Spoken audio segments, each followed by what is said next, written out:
ఓం శాంతి. ఈరోజు Murali date 13 December 2025. బాబా చెప్తున్నారు, మధురమైన పిల్లలు, ఇది మీ ఈశ్వర్య మిషన్. మీరు అందరినీ ఈశ్వరునికి చెందిన వారిగా చేసి వారికి అనంతమైన వారసత్వంను ఇప్పిస్తారు. ప్రశ్న: కర్మేంద్రియాల చంచలత ఎప్పుడు సమాప్తమవుతుంది?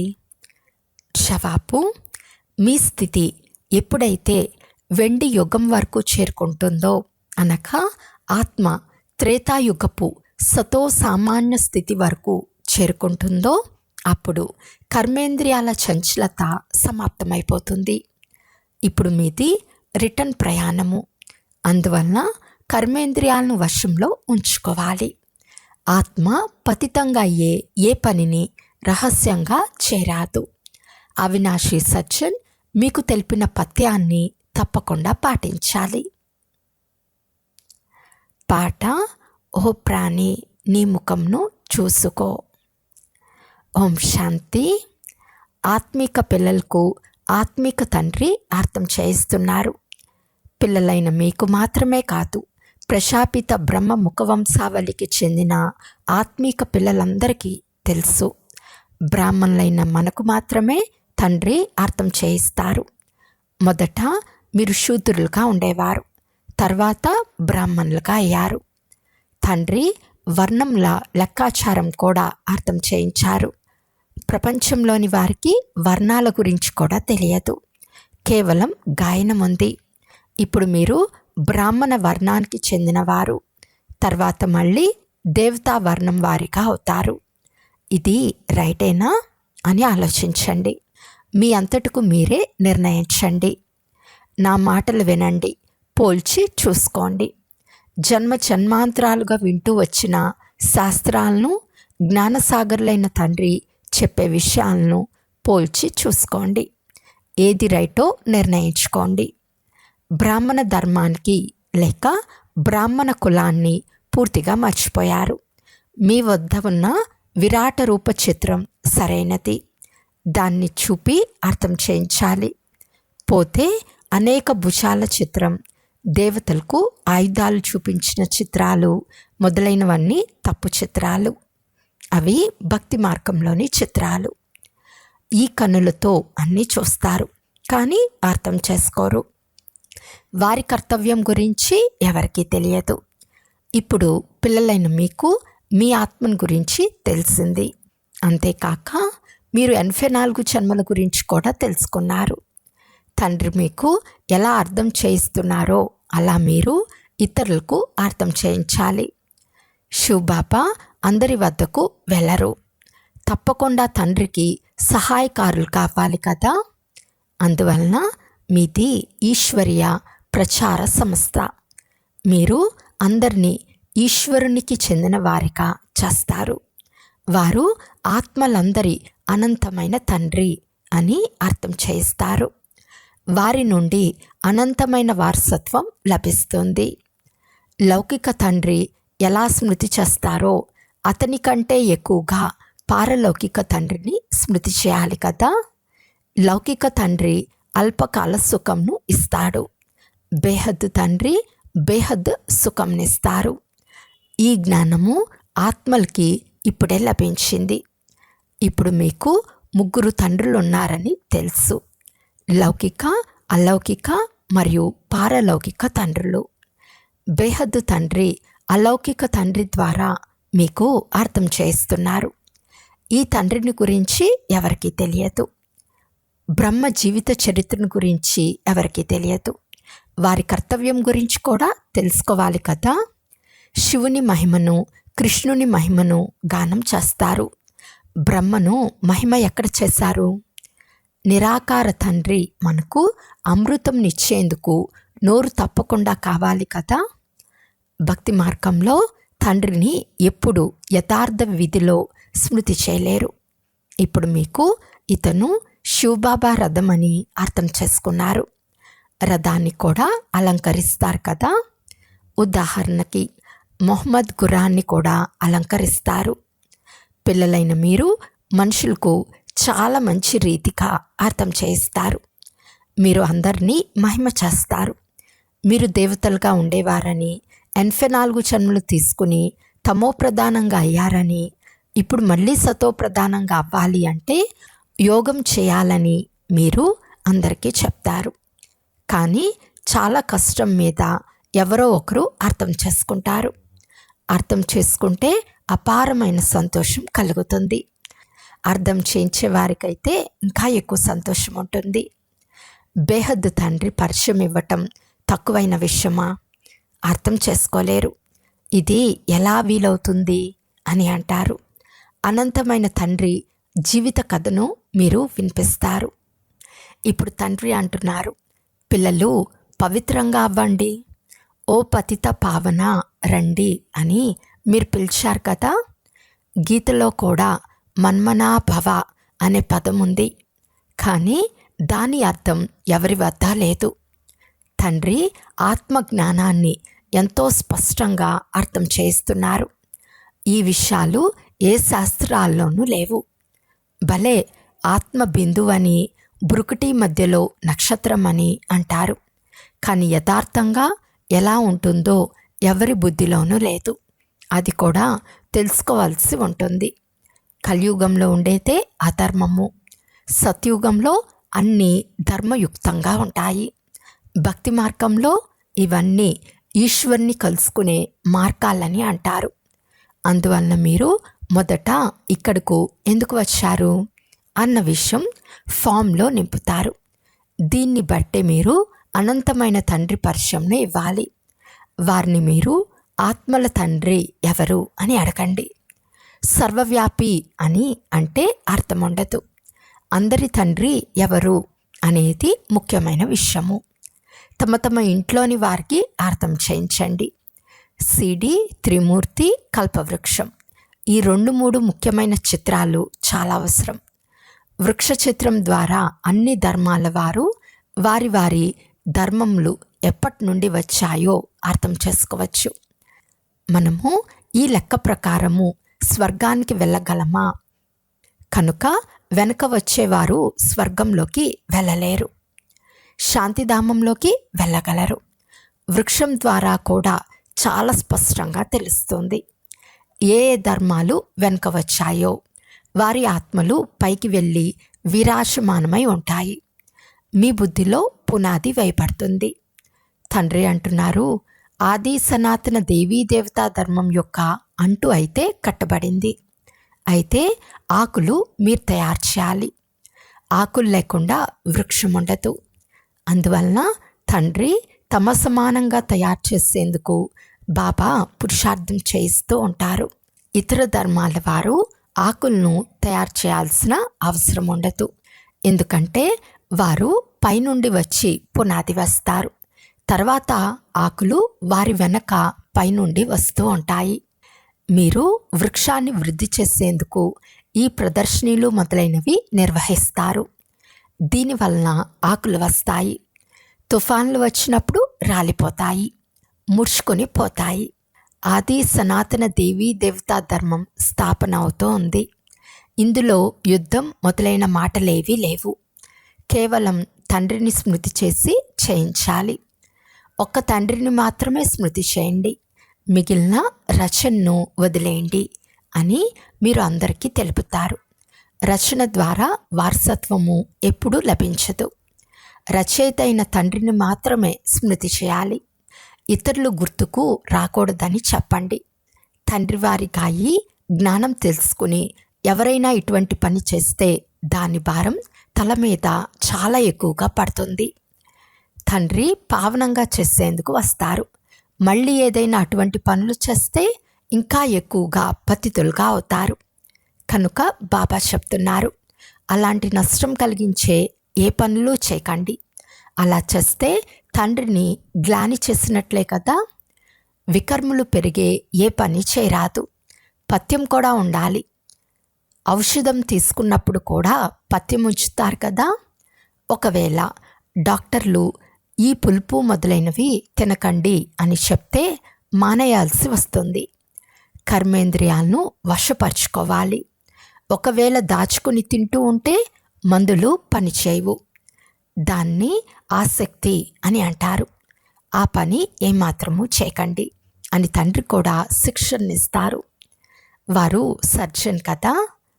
బాబా మనసులో చాలా సంకల్పాలు వస్తున్నాయి అని రాస్తారు. హెచ్చరికగా ఉండాలి. మలిన స్వప్నాలు, మనసులో మలిన సంకల్పాలు మొదలైనవి కూడా చాలా వస్తాయి. వాటితో భయపడకండి. సత్యత్రేతాయుగాలలో ఇలాంటి విషయాలు ఉండవు. మీరు వెండి యుగానికి సమీపంగా వచ్చినప్పుడు కర్మేంద్రియాల చంచలత అంతా సమాప్తమైపోతుంది. కర్మేంద్రియాలు వశమైపోతాయి. సత్యత్రేతాయుగాలలో కర్మేంద్రియాలు మీ వశంలో ఉండేవి కదా. త్రేతాయుగపు స్థితి వరకు వచ్చినప్పుడు అవి వశమవుతాయి. ఆ తర్వాత సత్యుగపు అవస్థ వరకు వచ్చినప్పుడు సతోప్రధానం అయిపోతారు. అప్పుడు కర్మేంద్రియాలు పూర్తిగా వశమైపోతాయి. కర్మేంద్రియాలు వశంలో ఉండేవి కదా. ఇది కొత్త విషయం ఏమీ కాదు. ఈరోజు కర్మేంద్రియాలకు వశమై ఉన్నారు. పురుషార్థం చేసి రేపు మళ్ళీ కర్మేంద్రియాలను వశపరుచుకుంటారు. వారు 84 జన్మల్లో క్రిందకి దిగుతూ వచ్చారు. ఇప్పుడు ఇది వాపస్ వెళ్ళే ప్రయాణము, అంటే తిరిగి వెళ్ళే ప్రయాణము. అందరూ సతోప్రధాన స్థితి వరకు వెళ్ళాలి. నేను ఎంత పుణ్యం చేశాను, ఎంత పాపం చేశాను అని మీ చాట్ను చూసుకోవాలి. తండ్రిని స్మృతి చేస్తూ చేస్తూ ఇనుప యుగం నుండి వెండి యుగం వరకు చేరుకుంటే కర్మేంద్రియాలు వశమైపోతాయి. ఇక మీదట ఎలాంటి తుఫాన్లు రావని అప్పుడు మీకు అనుభవం అవుతుంది. ఆ స్థితి కూడా వస్తుంది. తర్వాత బంగారు యుగంలోకి వెళ్ళిపోతారు. శ్రమ చేసి పావనం కావటం వల్ల అపారమైన సంతోషం కూడా కలుగుతుంది. ఎవరు వచ్చినా వారికి 84 జన్మలు ఎలా తీసుకుంటారో అర్థం చేయించాలి. 84 జన్మలు ఎవరు తీసుకుని ఉంటారో వారే అర్థం చేసుకుంటారు. ఇప్పుడు తండ్రిని స్మృతి చేసి యజమానులుగా అవ్వాలి. 84 జన్మలు అర్థం కాకుంటే బహుశా రాజ్యానికి అధికారులుగా అవ్వలేరు. నేనైతే ధైర్యంను ఇప్పిస్తాను, మంచి మాటలు వినిపిస్తాను, మీరు క్రింద పడతారు. ఎవరైతే 84 జన్మలు తీసుకుని ఉంటారో వారికి వెంటనే స్మృతి కలుగుతుంది. మీరు శాంతిధామంలో పవిత్రంగా ఉండేవారు కదా అని తండ్రి అంటున్నారు. ఇప్పుడు మళ్ళీ మీకు శాంతిధామానికి, సుఖధామానికి వెళ్ళే దారి చూపిస్తారు. ఇతరులెవ్వరూ దారి తెలపలేరు.